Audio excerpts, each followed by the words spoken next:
lihat bro. Kemarin kan gue sempat lihat figure robotics yang ini kita udah bahas berkali-kali ya. Ya. Dan ketika robot yang seri ketiganya keluar kemarin, gue lihat itu dites di rumah bro. Dan itu nggak ada pakai remote, bukan pakai itu, bener-bener real. Dia bisa lipat baju, cuci piring, bisa ngangkatin mainan anak, bisa ngelipat baju secara sempurna. Benar. Lumayan ngeri itu. Bisa. Banyak juga loh saingannya ya sekarang. Banyak. Ngomong robot. Iya.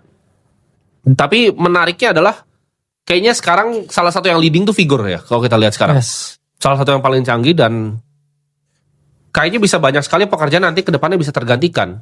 Nah, Ya. itu gimana menurut lo untuk anak-anak muda sekarang? Karena Ya. kalau realistis ya, mungkin di negara kita masih lama. Tapi kalau di dunia itu mungkin 10 tahun udah. Gue aja pengen pesen tuh, kapan bisa pesan pertama pasti gue pesen, taruh di rumah, gue pengen cek gitu. Karena ya, tapi ntar tiba-tiba dibunuh. Hati-hati juga kan. Masa tahu lu punya seed phrase, ntar dia kayak dicari gitu. Dicari seed phrase-nya. Iya. Bahaya juga tuh, ya kan? Untungnya nggak di rumah. Untung fiturnya nggak di rumah. Karena ya balik lagi ya, robot itu kan bisa diprogram. Iya, betul. Bisa aja dihack bro dia.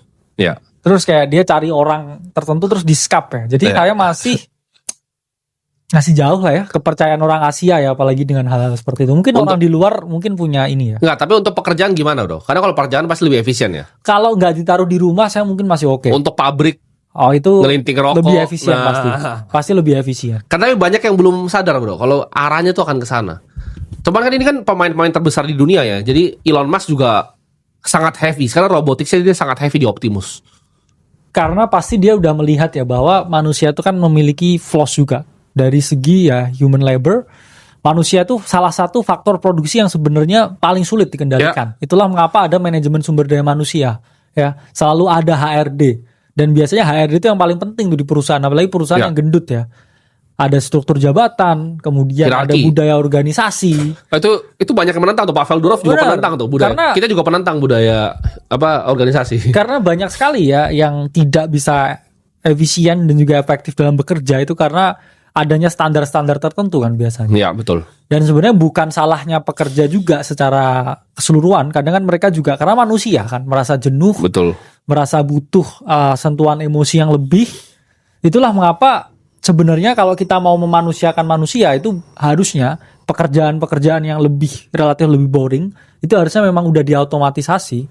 Ya. Yang linting rokok contohnya. Terus kemudian yang jaga di gerbang e-tol itu contohnya. Ya. Kemudian pekerjaan-pekerjaan lain yang di pabrik ya, yang masang-masang plastik begitu. Ya, itu harusnya udah robot. Harusnya manusia itu meningkatkan kapasitas